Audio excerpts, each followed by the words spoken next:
Okay, new light stand. We're gonna check you out. Now, I have the ceiling lights on, which as we know are not great, but it's also a sunny day, so there's light coming in from outside. I chose not to turn my two umbrella lights on because I want you to see how bright this, oh my gosh, okay. I may not even need them anymore. You tell me. Okay, here we go. Let's, ooh, okay. Oh, by the way, totally started recording by pushing this. It's amazing. Whoa, that is really, I might go blind. How do I, ooh, oh, that's nice. Ah, no, you didn't see me like that, okay? I think I want this light, but maybe a little, like right there. I think that's what I want. Okay, I'm kind of going blind, so I'm gonna get closer so I can see. Oh, that's not bad. Ooh, I look pretty good, except for the fact that I'm sweating. My hair is awful. Look at this. I didn't even brush it out, guys. I'm making a video for the intranet. Did not even brush out my hair because I'm still having hair issues, but that's another rant for another time. Maybe in like 5 minutes. I don't know. I think I might still want my balloon or my umbrella lights. I don't know. Maybe I don't really want to stop the video to turn them on, so.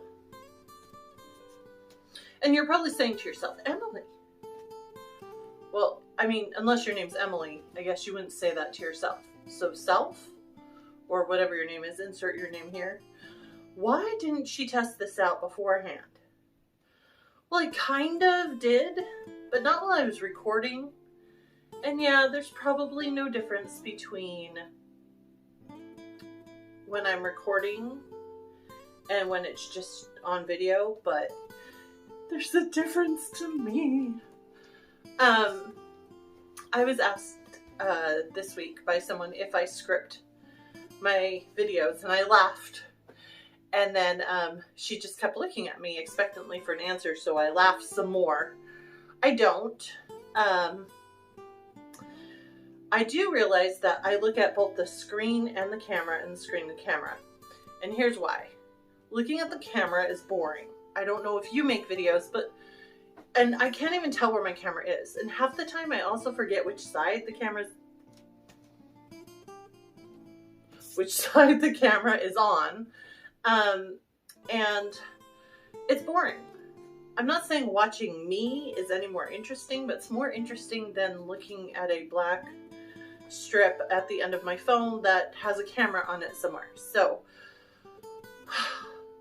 that's why I'm looking slightly off camera most of the time, because watching me is slightly more interesting than watching camera. Now I realize if I was a professional YouTuber, I would, look at the camera the whole time, or be looking at a scrolly screeny thing, which, by the way, this stand totally came with like a second hook or to hold like another phone or tablet or camera or something, probably for a scrolly screen.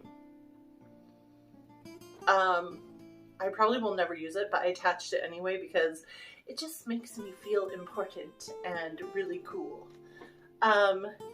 If you're interested in this stand, because it has this incredible light, it is so freaking easy.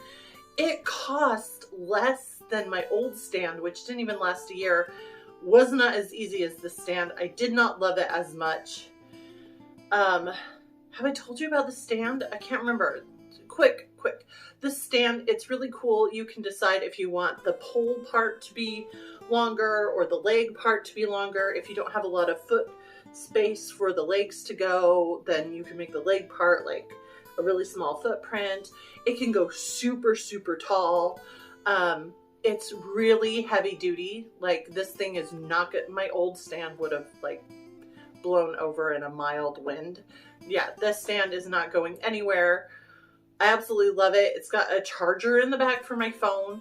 No one is paying me to say this. I can't remember the name of the company, so, oh, it's Teotronics. It's Teotronics, and it's model TT-CL030. The Teotronics LED stand light. This is the user guide. It was over here because I was user guiding it earlier this week.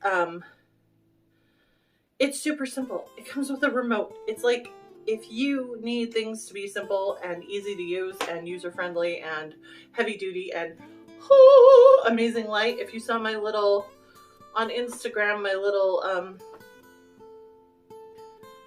video. Can't remember what they're called. You guys, I'm not braining this week. It's, you know, my time of the month. So, brains aren't working. I did a little video about how awesome the light is. The light is like hugely wide and like really, really bright. Like I can make it brighter. I can make it brighter, I think. Ooh. I don't know. Anyway. Did I just change the light setting? Wait. Whoa, no. No, I like this one. Okay. Sorry, I'm also... like, do you mind if I fan myself while I talk to you?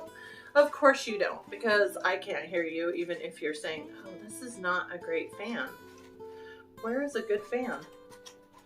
Why do I have a crappy fan on the table? Okay, this is fine. This is fine. It's just noisy. I have lived in this house for 2 years. It's actually a townhouse, which is fine, which is great. We're hoping to buy a house in the next few years. We'll see. And each like area of the house has its own heater. I know. So like the whole downstairs has one heating system, and there's a heater in the main room and a heater in the kitchen.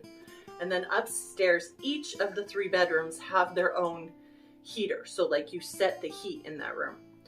So downstairs, it's got like this heater system where someone, or the previous owners, programmed like different heat times for different times of day.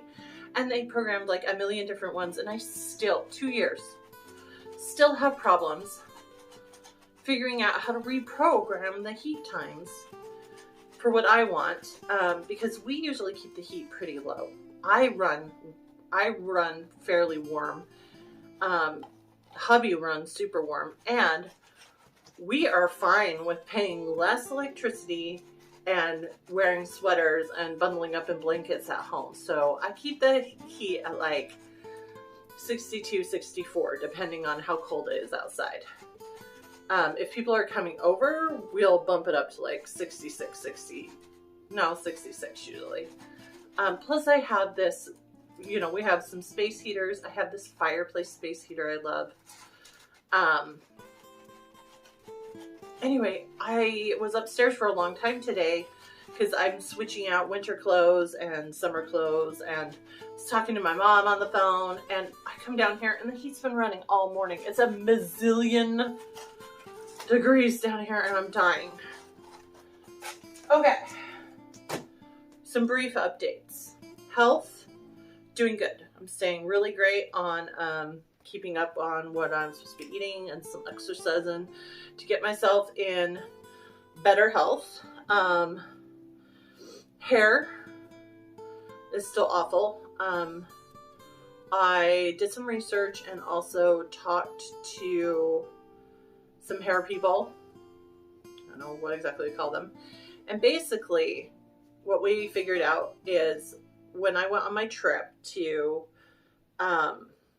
Colonial Williamsburg to Virginia, when we went on our trip, and came back, somehow I messed up the like pH balance in my hair. And so it is like crazy dry and not retaining moisture for some reason. And so I've got some advice from you guys and some professional advice on how to help my hair. So hopefully within the next week or so, there will be some improvement.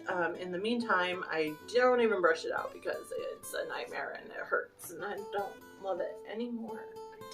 I don't. My Felicity cape is in the works. It's making me so happy. This fabric is so soft and it's going to be the warmest, softest, most wonderfulest cape. And after some deliberation, I decided I'm not going to line it. I was originally considering lining it, even though the original Felicity cape is not lined, because, well, first of all, the beautiful cape that my handsome hubby got me from Colonial Williamsburg is lined, and I love that look of like a kind of historical print lining, you know, the solid fabric color. And also you can line it kind of inside the edge a little bit, so you can kind of choose if it's going to show or not. But this fabric is so thick and so soft and so warm. It does not need a lining. So it's not going to have a lining. I did run into a bit of a issue with the pattern though, which is why it halted yesterday, and instead I made a cardboard box for it. I was going to show you my cardboard box for it, but I took it down because we had a late night visitor, and I didn't want them to see what I do when I'm procrastinating. I make forts. It was pretty cool. Okay, it wasn't. It was really janky, but it made me feel awesome when I'm having a really hard time.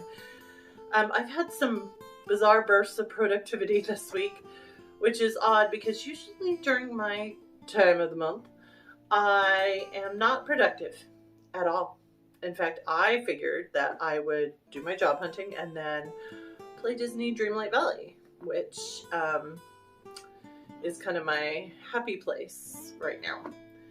But I have been super productive. I've been cleaning, organizing fabrics, getting projects planned, getting projects worked on. It's pretty cool.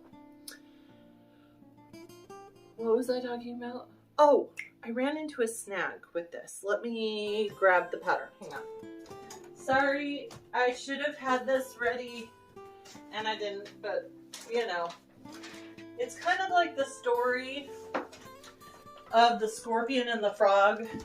I mean, there's many versions of the story of the scorpion and the frog. I mean, I've heard it with like a snake and a turtle and a scorpion and a turtle and I don't know, but the original version I heard was the scorpion and the frog, where a scorpion wanted to get to the other side of a river, and a frog was nearby, and the scorpion said, "Hey, frog, will you give me a ride on your back?" And the frog said, "No, you're a scorpion. You'll sting me and I'll die." And the scorpion said, "I'm not going to sting you. If I sting you, we'll both die in the water."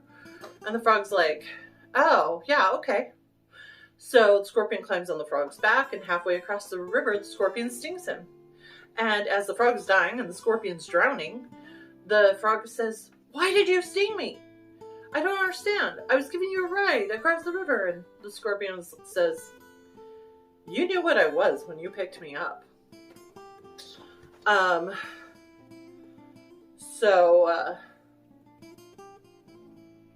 You know, that's my nature. So that's basically what I'm saying to you, but hopefully in a less ominous fashion is, you knew what I was when you turned this video on. So I'm going to run off screen and grab stuff and be totally random and talk about tangent-y things about stuff and things. And yeah. So this is the pattern that I've been using. I found this amazing pattern online, which I was so happy about. It's, well, okay, I don't know how to say that. Peggy, P-E, or Pecky, I don't know. P-E, like Q or G-E-E? Oh, Peggy. Peggy? I don't know. But there are these patterns that used to be put out, Costumes of Williamsburg. And I have been trying to find this one and finally was able to get a hold of one. And it's got a couple different cloak options, including this one, which is almost exactly like the cloak pattern that is used for the cloak on the Felicity doll. There's two things that are a little different. The neckline is a little different, and the pleating around the neckline, so that's going to be changed. And the second thing that I didn't realize is that there is a gore. They add a gore into the cloak, and I'm like, a gore? I don't want gores. Like these little gores. Like they're like, it's like, I'm not gonna go grab it, but it's like a foot long, maybe a little over a foot long. These gores on the sides of the cloak. I don't want gores in my cloak. So I'm like, no, I'm not putting gores in my cloak. So I have, going off screen again. I have this cloak pattern. I don't know where the front booklet page is that has the pretty pictures, but it is pattern 135 by Laughing Moon Mercantile, ladies late Georgian / Regency cloak with hood and 2 links. Can you see that? There we go. That kind of shows it. And this one, the hood was not as big as I wanted it to be, and the way it's attached is not the same as I wanted it to be. But the cloak part doesn't have the thing, the gore. So, it's going to be pattern combining for this cloak. Now, you're probably saying to yourself again, self, or insert your name here. Why is it taking her so long to make a cloak? It may sound strange. Now, just go with me on this, because I think you might be able to relate if you are at all like me. I assume that maybe you are, because that's probably why you watch my videos.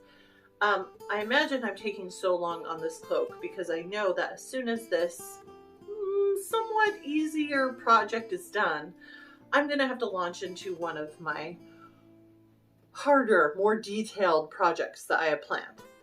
And I want to avoid that. So I am just like being real detailed and sure on this cloak pattern.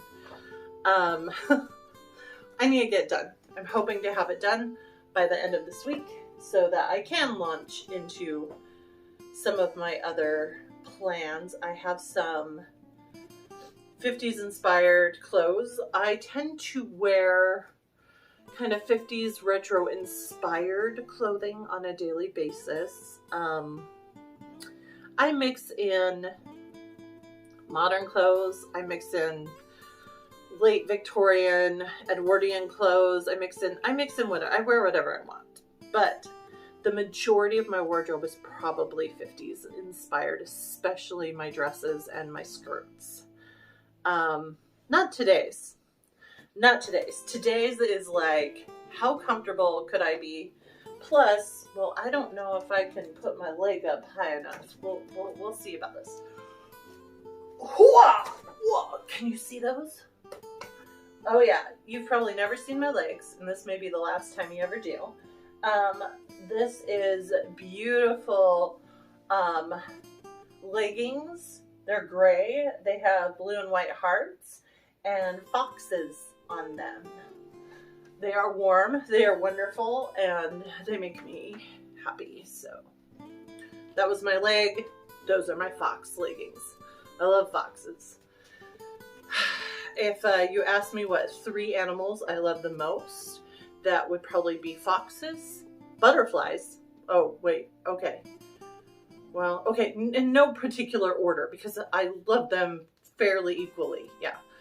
Foxes, butterflies. Love butterflies. And mermaids. Do not argue with me on the third one. mermaids.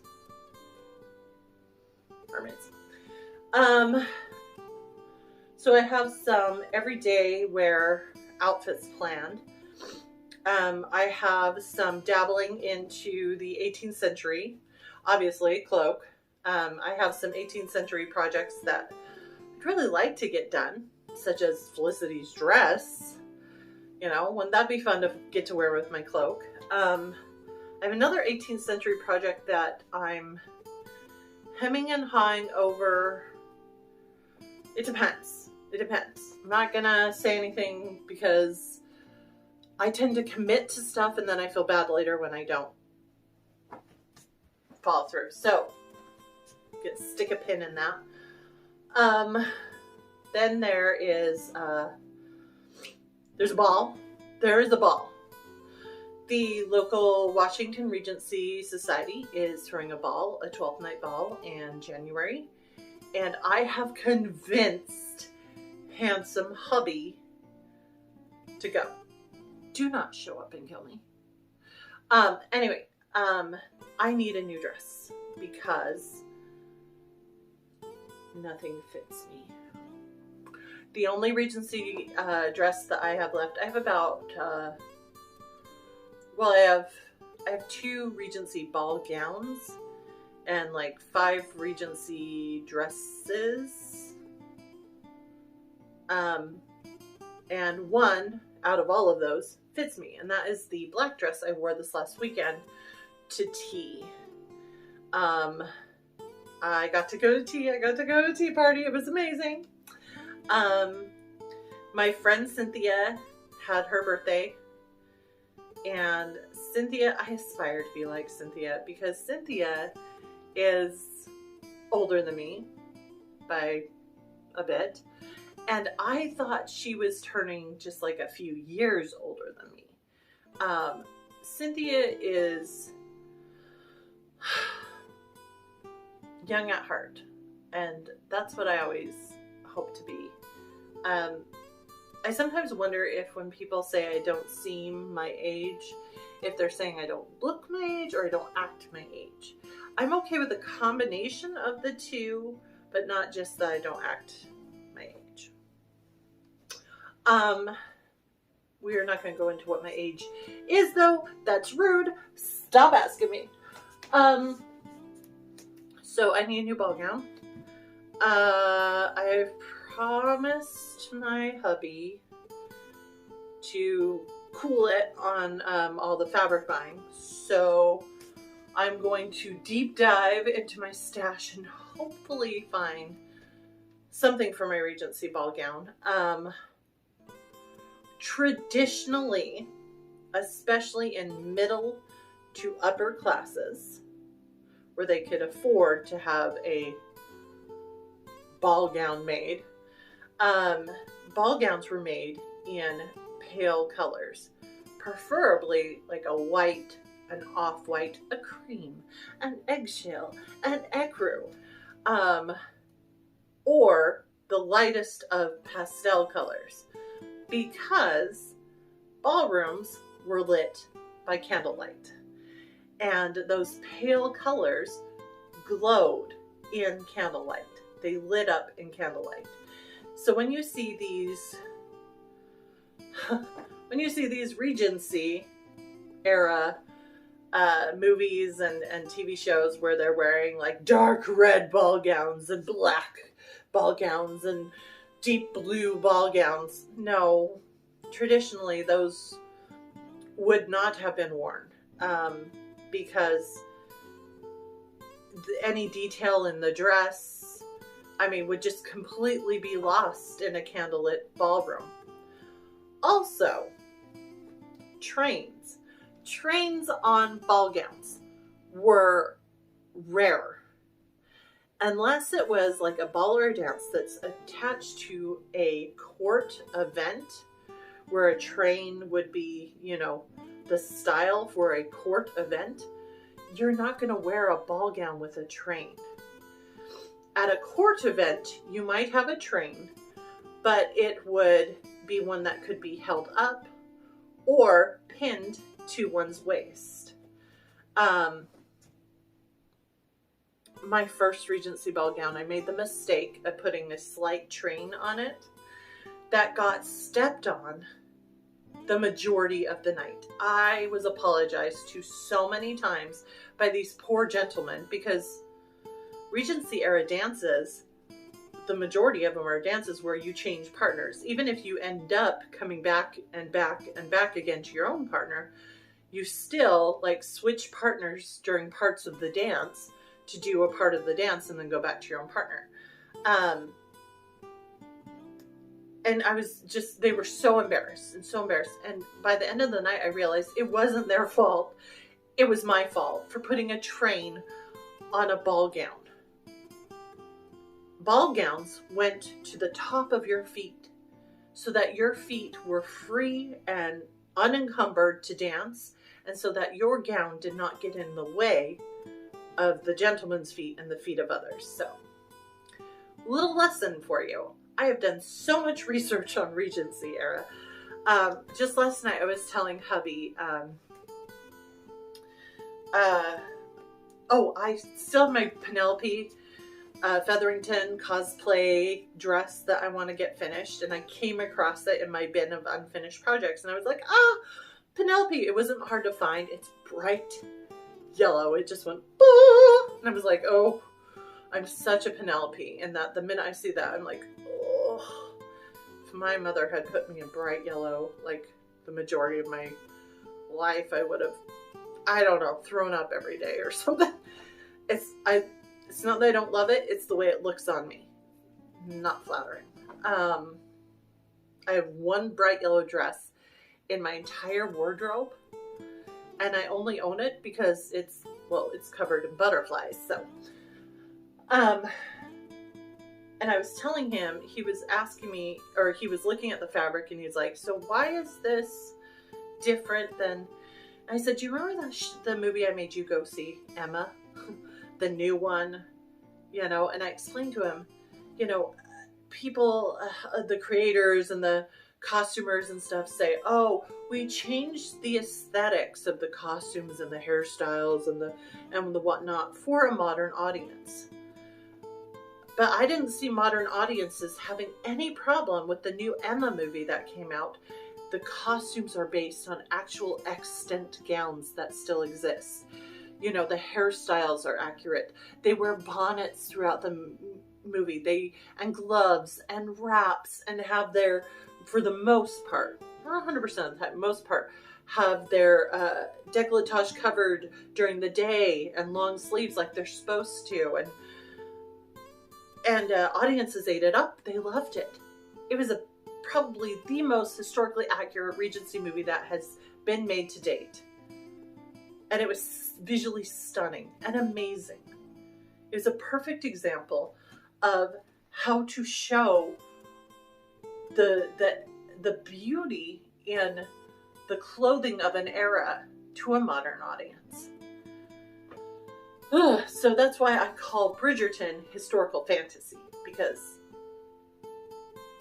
well, that's really what it is. It's not just the story that's fantasy, though. It's like the clothes are loosely based on Regency.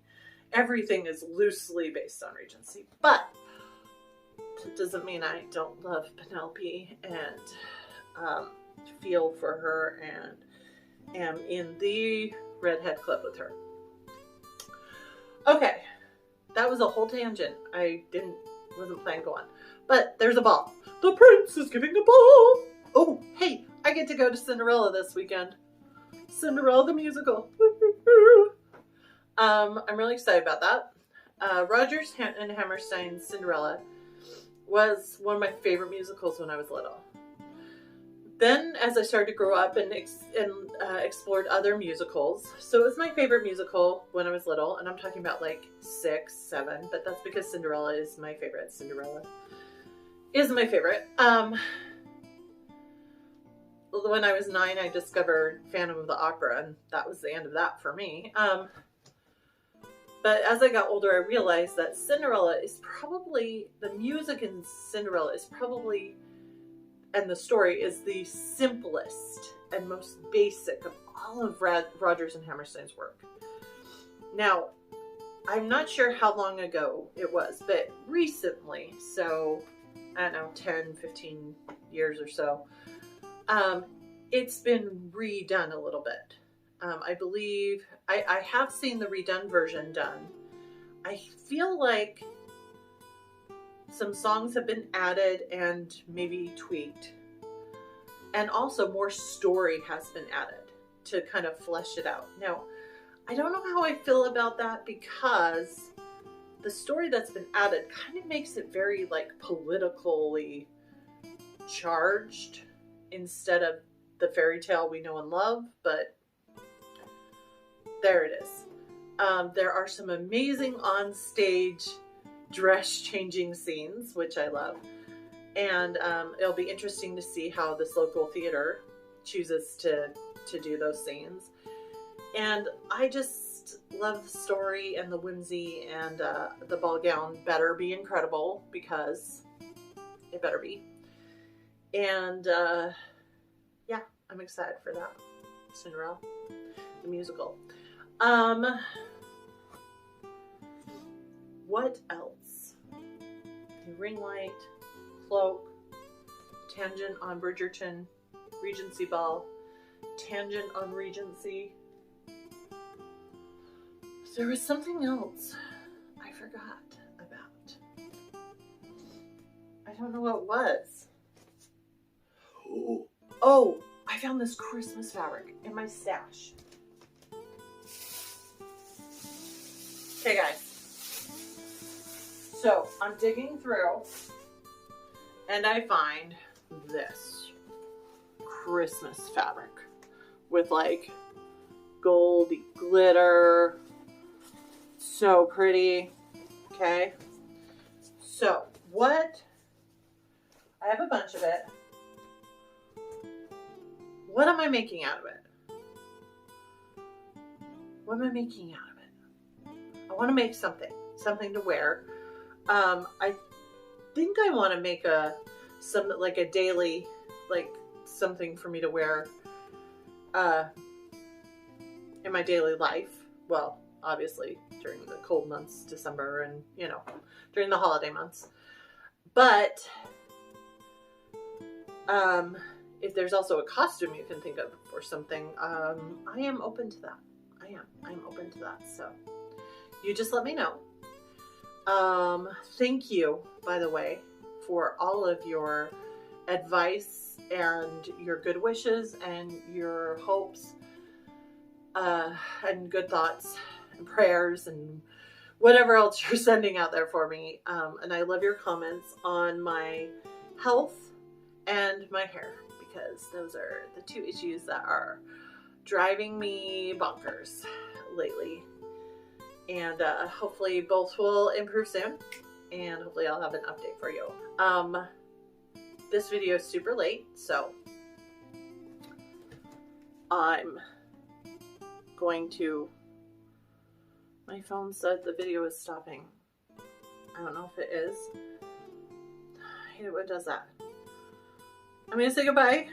Love you all. Okay, bye now.